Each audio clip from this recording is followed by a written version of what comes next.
Kangaroos a win. I'd written them off. Nod your head like a doll in the back of a car.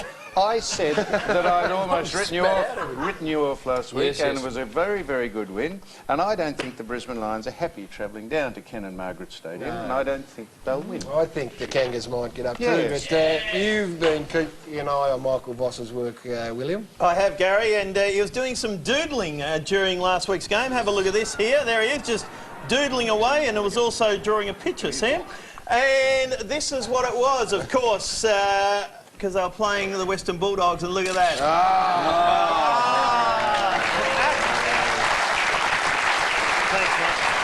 Very nicely done, Bill.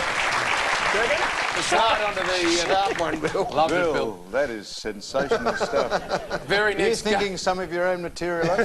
Do you sit at home down there with Nick and think, gee, I'll tell you what, I'll brain him by doing this, and you draw it, you get your kids to draw the picture of it, you bring it up, this will make them laugh. Look at the other bit that I was doing. Hacker, whacker, hacker, smacker and knacker. Doing some... Me and Nick just did. Nick and I just did that. All right, Bill. Just leave it there. I've got to say, I'm glad I mentioned that. It gave him a chance to finish the gag off. The Western Bulldogs take on the Sydney Swans, ladies and gentlemen. Let's go and take a look at Monica on Saturday. The Doggies, of course, coming off a heartbreaker against the Cats. They have, however, won their last 3 against the Swannies. Hargrave and Tiller come in. Callan and Harbrow have been omitted for the Western Bulldogs. Over to the Swans, who've won 4 of their last 5 matches in the nation's capital. They are, of course, coming off an absolute smacking at Port Adelaide at home. Roberts Thompson back in after a hamstring, and Craig Bird has been omitted. Congratulations to Lindsay Gilby, who's set to play game number 150. Absolutely. Richo, we'll start with you. Yeah, it's going to be a very close game. Sydney played quite well at Manica, obviously, being well led by Brett Kirk at the moment. He's the best captain in the league, apart from you, Rui. Toss of the coin game. I might stick with the Dogs just, I think. 3rd v 5th, so game of the round. Both potentially top 4 teams, but I think the Bulldogs...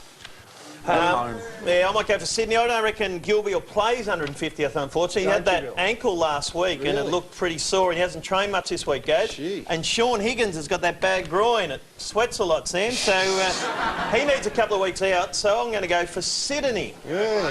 What about you, Foster? So you've overlooked Chris Newman as one of the best captains in the league, have you? It goes without saying that you rate your own captain the highest. I'm just saying... I see, so you rate Chris Newman the highest. Are you allowed to speak about that? Are you allowed to have an opinion about Chris Newman? Yeah, I am. Is So Hutchie coming on tonight? What's that? Is Hutchie on tonight? He's on, yeah. Got something for What's him? that got to do with it? I've got something for him, but I might wait for after the show.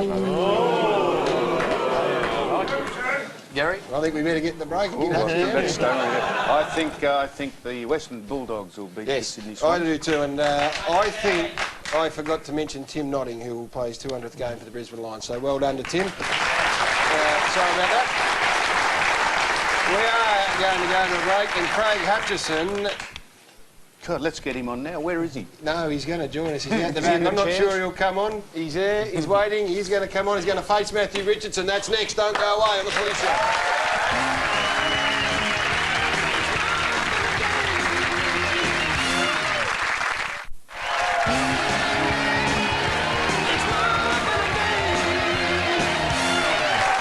Thanks to Crazy Johns and Carlton Natural Blonde. We're going to whip through a couple of games and then get Craig Hutchison out here. Don't go away. I think there's a little bit happening. The first one we're going to look at is St Kilda up against Melbourne on Saturday night. It's up in Carrara. The Saints, as we said at the top of the show, undefeated after 9 games, beat Brisbane by 16 points. Nicky Del Santo loves playing against Melbourne. He's polled in 4 of the last 6 games in the Brownlow medal. No change to this very, very good football side. They take on the Melbourne Football Club, who are last. 1 win, 8 losses.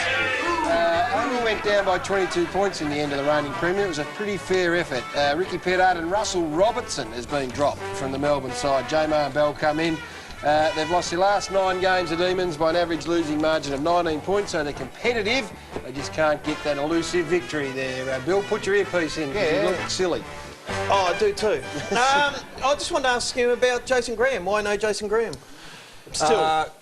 Well, I think he's been named in the squad, so there's still potentially he could still play, but he was omitted last week.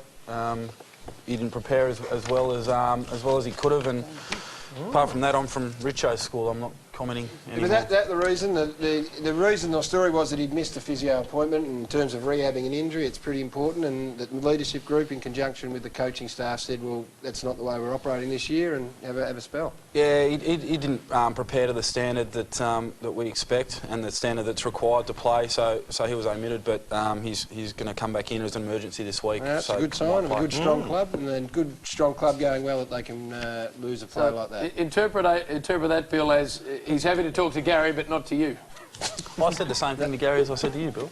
Who's winning? No, interpret that as a few too many frothies. I think the Saints will win that. Easy. Yeah, Melbourne are getting better. Colin Sylvia is really playing some really good football. They've always hoped that he could reach these heights, and he's starting to do it. Luke Ball playing well. Rui, I think the Saints will get up at the Gold Coast. Did you say you always hoped Colin Sylvia could... I said I think Melbourne have always hoped he would have that so sort that's of all right. No, I thought you said you thought that. You're struggling to hear tonight, Foss. I said you're struggling. Well, I think Gary's dad has got the Saints firing beautifully, and look at that man down there, that albino in the middle there. He's just going great, and there's no stopping him.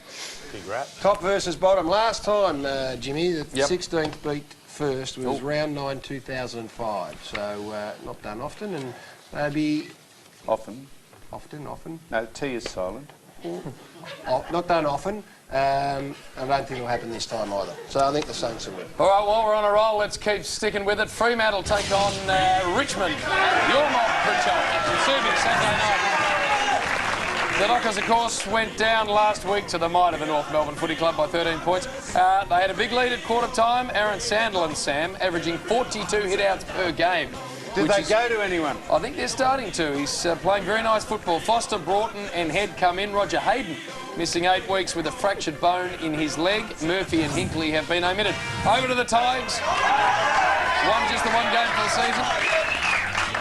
Hitting the scoreboard, a bit of a concern, Richo. You've only scored 100 points. In fact, you haven't scored 100 points in any game this year. Last time these two sides met at Subi, though, the Tigers won by 10 goals, and Terry Wallace, we can see the changes there. Terry Wallace will be involved in his 500th official game as a player and a coach, ladies and gentlemen, in the AFL. Very good performance. And while we are congratulating people, one of our favourites on the footy show, Dean Solomon, plays his 200th AFL game, so well done to him too. Bill. Well done to Terry Wallace. We shouldn't forget what a great player and coach he has been. He's had a couple of bad weeks, but that is a fantastic effort. Only 17 people in the history of the game have done that, so well done, Tezza. You'd think Fremantle might win this one at home, I think. But Mark Coghlan has been dropped. Or rested. Well, it says omitted here, so I'm assuming it's dropped. Back from a lot of injuries. I think it's... Hang on, it's not you Mark's a contested ball player. It's a very big ground, Fremantle, so it might be a horses for courses. Settle down, we haven't got to you yet. Who's winning? You'll get your chance. Yeah, thanks. I think Fremantle, Matthew Pavlich has been spending a fair bit of time midfield and forward. If he spends the majority of time forward, that will work in Fremantle's favour. I think Richmond would like to see him up in the midfield. He's probably a little less dangerous, so if he can play forward and kick a few free, I'll win. Now, go. Go on. Comment on Richmond now. I've got some questions to ask you. I'm going to ask you about Richmond, but go on. Who do you think... It's good to have Jack Grewald back. That might fix the problem. Great to see Jack Nick's back. cousin kicked 6 last week in the reserves. He'll help with some goal scoring. Ben Cousins back. He'll be looking forward to going on.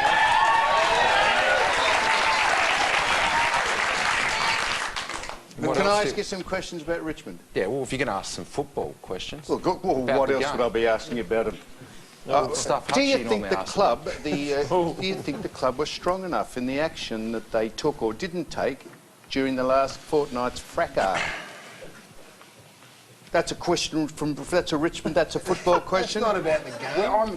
They're playing Fremantle. Would you like to know something about the game? Yeah, I would. Do you think anyone should be worthy of their side, place in the side, bearing in mind the players tried to rout the coach? Oh, I'm going to jump in, Sam. All right, no, that's unfair. Do you think you should disband or wind it up? No, I'm only joking, Matthew. I'm only joking. I think you've been... Don't ring me tomorrow either.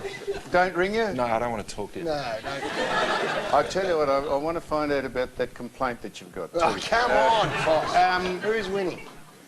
don't ring you tomorrow. What do you Come mean by on, Samuel. that? Well, I don't think Richmond could win. I don't think so. No, but I think Fremantle. Why can't I ring you tomorrow? Because you had your Richo, chance tonight. people may be ringing you about this. This is the Windermere 20 Futures Gala. It is at Hilton on the Park, Saturday, June 27. Tell us all about it. Yeah, Windermere are a fantastic charity that I've got involved with, James, and basically they help out kids in crisis, kids who are having a tough trot at home, and they've been doing it for more than 20 years. And it's hard to raise money these days in fundraising, so anyone who would like to go to this gala, it's hosted by Tony Jones and James Rain will be performing. Please get online, windermerecfs.com.au. Sensational charity, really would be good if you could get on board. The theme is Diamonds Are Forever. James Bond and TJ hosting. Get along to that one now. It is time to welcome the man who breaks more stories in this caper than anyone else, ladies and gentlemen. Put your hands together for Craig Hutchison.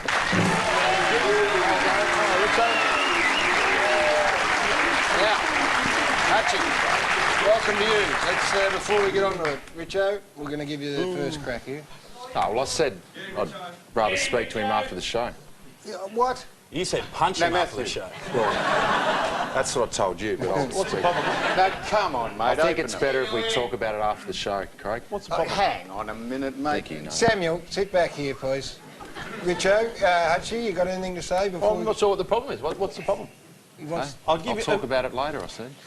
about something last week, maybe? Something last week? I think he knows what we want to talk about. Okay. Can I ask a question? Look out, how this happened? From a player's point of view, and I haven't spoken to Rich, I just, like, do you think it's dangerous using the word, and I watched the show last week, do you think it's dangerous using the word fact when you weren't there? That's what happened, Nick. I just report the story. Don't shoot the messenger. Well, but do you think it's dangerous using the word No, fact? no, I Like, don't. fact's a very strong word, and when you're not there and you're trusting what other people have told you, like, do you think, from a player's point of view, and you know, obviously Jake King copped a pretty heavy whack last week, to use the word fact, I was sitting there last week, I thought it was dangerous. Oh, I disagree. Unless you were there, like, you know, peeking through the door or something. Well, I disagree. That's what happened. Chris Nim had a meeting with the coach. We don't need to go over it. Jake King went with him, and I reported it accurately. So that's my job. It's not my opinion. It's my job to tell you what happened. Matthew's now going to ask you what Oh, he here we wants go. to You're ask. getting involved now too. No, I am getting involved. I want him to ask you. I know what he wants to ask you, and if he doesn't, I will. He's just told me. I don't like you leaning over me. Well, go on. I'm not talking about All right, we've got other issues we've got to get on with, and I those could two... ask him the question Matthew told me. No, well, if Matthew wants to ask it, he's big enough to ask it, and I think he wants